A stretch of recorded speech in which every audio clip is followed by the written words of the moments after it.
सिंह राशि के जातक रुतबेदार होते हैं।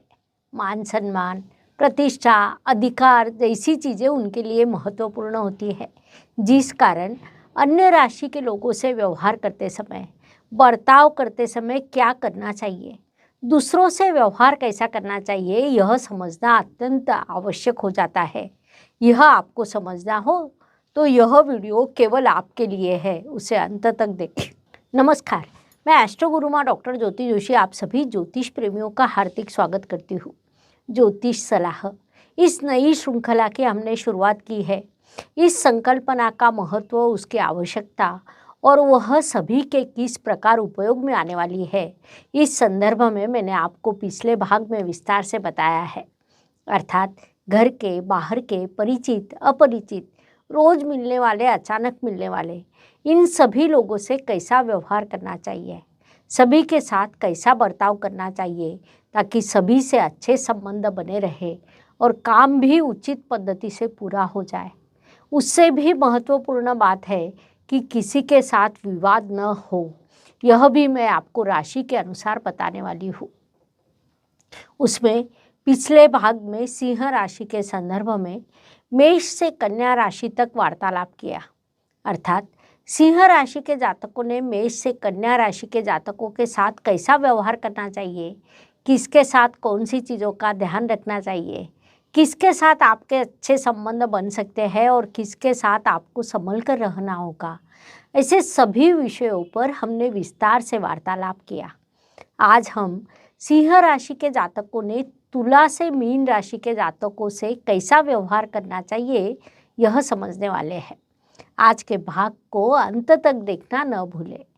साथ ही जैसा मैंने पहले भी कहा था कि अगले भाग में आपको कौन से राशि की जानकारी प्राप्त करनी है, यह आप हमें कमेंट बॉक्स में लिखकर भेजें।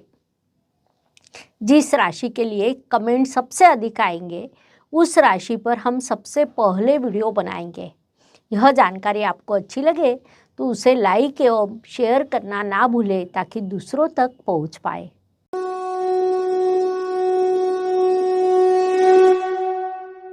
तो तुला राशि की दृष्टि से विचार करें तो राशि स्वामी शुक्र और आपका राशि स्वामी रवि में शत्रुत्व और कुछ स्थान पर समत्व का रिश्ता दिखाई देता है। वास्तव में आपका राशि स्वामी तुला राशि में नीच अवस्था को प्राप्त होता है, जिस कारण सिंह और तुला इन दो राशियों के विवाह का विचार न करना उचित रहता है। शुक्र ग्रह की राशियां जीवन भर भरपूर आनंद लेने वाली, सदैव प्रसन्न रहने वाली होती है, तो सिंह राशि कर्तृत्व प्रधान, कर्तव्यों को प्राथमिकता देने वाली राशि है।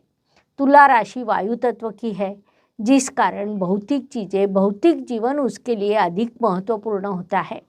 तो सिंह धर्म तत्व की राशि है, जिस कारण उसके लिए धर्म का अधिक महत्व होता है। दोनों राशियों में अंतर विरोध की स्थिति भरी है, इसलिए सिंह और तुला राशि के विवाह का विचार भी करना नहीं चाहिए। साथ ही अन्य स्थानों पर यदि आपका संबंध तुला जातकों से आए तो उनके मूल स्वभाव को समझकर आपको कार्यरत रहना होगा ताकि उनसे जुड़ना आपके लिए सरल हो सके। तुला जातकों की एक विशेषता होती है कि वे सभी को साथ लेकर चलते हैं, इसलिए उनके स्वभाव को आप थोड़ा संभालते हैं तो अन्य व्यवहारों में वे आपके साथ अच्छा काम कर सकते हैं। वृश्चिक राशि की दृष्टि से विचार करें तो यहाँ राजा और सेनापति का संबंध आता है, क्योंकि वृश्चिक राशि का स्वामी मंगल है, जिसे हम ग्रहों का सेनापति कहते हैं। तो सिंह राशि का स्वामी रवि है, जिसे हम ग्रहों का राजा कहते हैं। यह दोनों स्थिर तत्व की राशियाँ हैं, लेकिन सिंह अग्नि तत्व की और वृश्चिक जल तत्व की राशि है। सिंह धर्म त्रिकोण की राशि है तो वृश्चिक मोक्ष त्रिकोण की राशि है। सिंह पुरुष राशि तो वृश्चिक स्त्री राशि है। ऐसी अंतर विरोध की स्थिति दोनों में है। फिर भी मूल कुंडलियों की अन्य ग्रह स्थिति शुभ हो तो उनका विवाह किया जा सकता है, लेकिन उसके लिए दो कुंडलियों का सखोल अध्ययन करना आवश्यक है, क्योंकि वृश्चिक राशि आपके चतुर्थ स्थान में आती है। वृश्चिक राशि के जातक शीघ्र क्रोध करना और उतनी ही शीघ्रता से शांत होना, यह उनका स्वभाव है। साथ ही किसी से विवाद हो जाए तो वे उसे कभी नहीं भूलते। तो सिंह राजा लोगों की राशि है, जिस कारण सामान्य रूप से आप किसी के मार्ग में नहीं आते। यह भी एक अंतर्विरोध की स्थिति इन दो राशियों में देखी जाती है। इसके बाद धनु राशि की दृष्टि से विचार करें तो यह दोनों अग्नि तत्व की राशियां हैं। दोनों एक दूसरे के नवपंचम में आती है, जिस कारण वे एक दूसरे के लिए अनुरूप मानी जाती है। अर्थात धनु राशि के जातकों के साथ आपकी अच्छी जोड़ी जम सकती है। सिंह अर्थात राजा और धनु राशि का स्वामी गुरु, जो राज्य का मार्गदर्शक होता है, क्योंकि गुरु अर्थात देवगुरु बृहस्पति या राजा को मार्गदर्शन करने वाला गुरु होता है, जिस कारण आप दोनों की जोड़ी बन सकती है।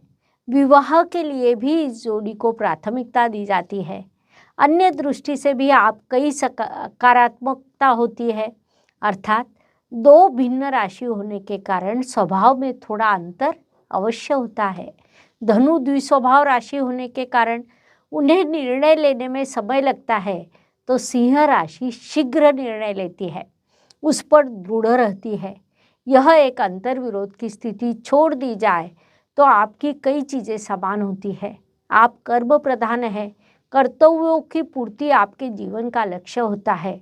तो धनु जातक किसी भी बात को ठान लेते हैं तो उसे पूरा करने के बाद ही शांत बैठते हैं। वह उनका लक्ष्य होता है, जिस कारण आप एक दूसरे को अच्छे से समझ सकते हैं, एक दूसरे के साथ अच्छा कार्य कर सकते हैं, जिससे दोनों की उन्नति होती है। मकर राशि की दृष्टि से विचार करें तो यह सिंह राशि के षडाष्टक में आने वाली राशि है। उसमें भी वह मृत्यु षडाष्टक में आती है। आपका राशि स्वामी रवि और मकर राशि का स्वामी शनि, यह भले ही पिता पित्र हो, लेकिन वे एक दूसरे के आदर्श शत्रु माने जाते हैं। रवि लगातार गति से कार्यरत रहने वाला ग्रह है, तो शनि धीमा ग्रह है। जैसे मैंने पहले भी कहा कि रवि और शनि भले ही पिता पुत्र हो, लेकिन वे आदर्श शत्रु माने जाते हैं। सिंह राशि है तो मकर चर राशि है। सिंह अग्नि तत्व की राशि है तो मकर पृथ्वी तत्व की राशि है, जिस कारण इन दो राशियों में बड़ी अंतर्विरोध की स्थिति दिखाई देती है। मृत्यु षडाष्टक आने के कारण इन दो राशियों के जातकों का एक दूसरे से विवाह करना अनुचित होता है। ज्योतिष नियमों के अनुसार मृत्यु षडाष्टक में आने वाली राशियों ने एक दूसरे से विवाह करना नहीं चाहिए। उसमें भी सिंह और मकर यह दो राशियां हो तो विवाह कतई ही करना नहीं चाहिए। अन्य स्थानों पर यदि आपका संबंध मकर राशि से आए तो उनके मूल स्वभाव को समझकर आपने उनसे व्यवहार करना चाहिए, वह आपके लिए उचित रहेगा। कुंभ राशि की दृष्टि से विचार करें तो कुंभ राशि के स्वामी शनिदेव है। रवि और शनि दोनों में शत्रुता है, लेकिन यह दोनों स्थिर तत्व की राशियां हैं। प्राकृतिक कुंडली में दोनों राशियां एक दूसरे के सामने आती है। कुंभ बुद्धिमान लोगों की राशि मानी जाती है, तो सिंह राजा लोगों की राशि मानी जाती है, जिस कारण कहीं न कहीं वे एक दूसरे के लिए अनुरूप होने की संभावना को नकारा नहीं जा सकता। लेकिन उसके लिए दोनों कुंडलियों का सखोलता से अध्ययन करना पड़ता है। आवश्यक ना हो तो ऐसा विवाह न करना उचित है। इसीलिए सिंह और कुंभ राशि के जातकों ने एक दूसरे से विवाह करने का विचार नहीं करना चाहिए।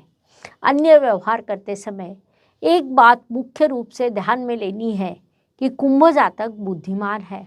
उनकी दृष्टि से भौतिक जीवन, भौतिक व्यवहार का बड़ा महत्व है। कुंभ राशि प्राकृतिक कुंडली के लाभ स्थान में आती है, तो आपकी सिंह राशि पंचम स्थान में आती है, जिस कारण आपका लक्ष्य धर्म, तो कुंभ राशि का लक्ष्य भौतिक जीवन होता है। इसलिए ऐसा विवाह करना उचित है। इसीलिए ऐसा विवाह ना करना ही उचित रहता है। इसके बाद मीन राशि की दृष्टि से विचार करें तो राशि स्वामी गुरु और आपका राशि स्वामी रवि में मित्रता है, जिस कारण अन्य ग्रह स्थिति शुभ हो तो इन दो राशियों का विवाह किया जा सकता है। यह दोनों एक दूसरे के प्रीति षडाष्टक में आती है।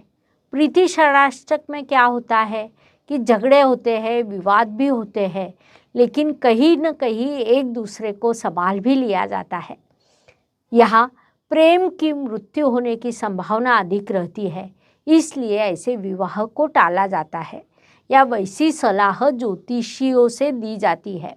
लेकिन आज के काल में कई समस्याओं को पार कर कहीं न कहीं विवाह जुड़ने के योग निर्माण होते हैं।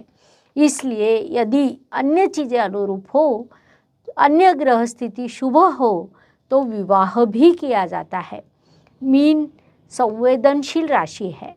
खा पीकर मज़े में रहना, प्रसन्न रहना, यह उनका लक्ष्य होता है। इन चीज़ों को ध्यान में लेकर यदि आप उनसे व्यवहार करते हैं तो वे आपके लिए लाभकारी हो सकता है। इस प्रकार सिंह राशि के जातकों ने अन्य राशि के जातकों से कैसा व्यवहार करना चाहिए, यह समझने के लिए इतनी जानकारी पर्याप्त है। हम यही रुकते हैं।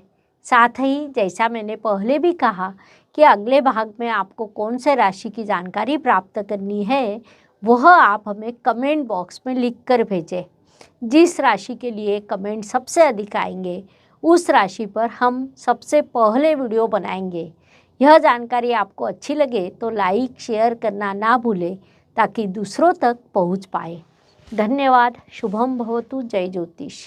ज्योतिष का अध्ययन तथा शास्त्र की शास्त्रीय तरीके से पढ़ाई करने के लिए मेरी 2 किताबें प्रकाशित हो चुकी है, उनका अवश्य लाभ लीजिए। Please like share and subscribe the channel और हाँ, बेल आइकॉन दबाना ना भूलें। धन्यवाद।